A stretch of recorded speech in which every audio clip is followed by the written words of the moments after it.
Hello friends, कैसे हैं आप लोग। और मैं उम्मीद करता हूँ आप और आपकी फैमिली की तबीयत अच्छी होगी और आप सब कोरोना से बचने के लिए प्रिकॉशंस लेकर ही बाहर निकलते होंगे। तो बिना किसी देरी के चलिए इस वीडियो को शुरू करते हैं।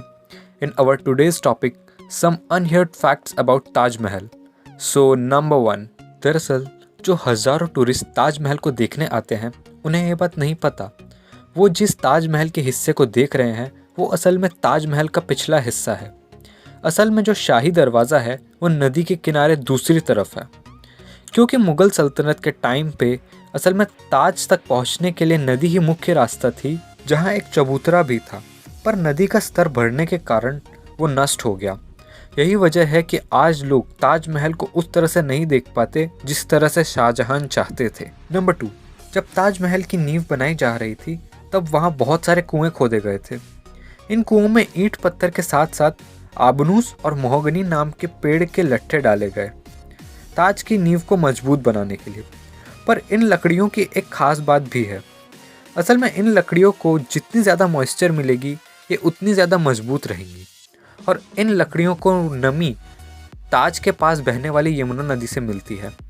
पर अब ताजमहल के लिए एक प्रॉब्लम खड़ी हो गई है। वो प्रॉब्लम ये है कि यमुना नदी का वाटर लेवल हर साल घटता जा रहा है और इस वजह से उन लकड़ियों को मॉइस्चर नहीं मिल पा रहा है। यही वजह है कि 2010 में ताजमहल पे कुछ क्रैक्स देखे गए थे। नंबर 3, ताजमहल के चारों तरफ जो पिलर्स खड़ी हैं वो असल में थोड़ी बाहर की तरफ झुकी हुई हैं।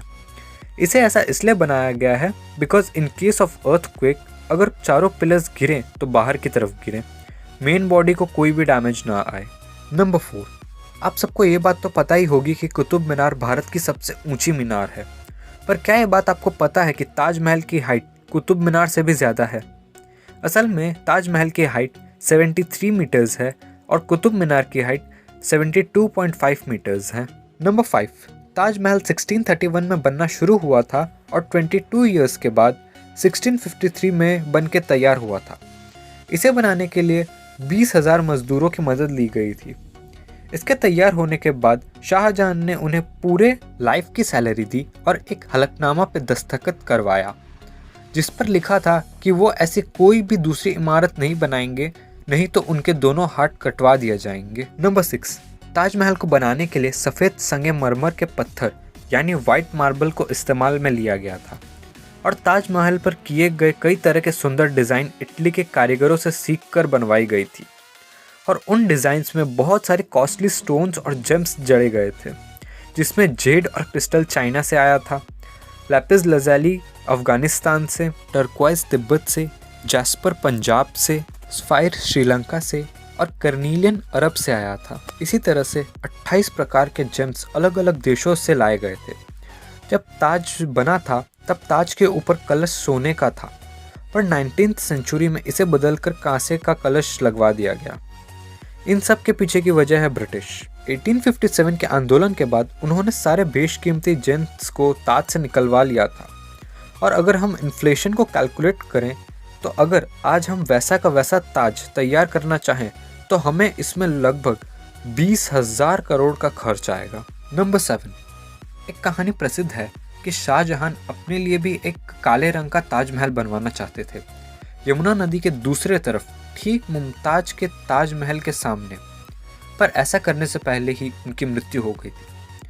आर्कियोलॉजिकल सर्वे ऑफ इंडिया के अनुसार ये सारी बातें झूठी है और शाहजहां के मरने के बाद ये अफवाह फैला दी गई थी।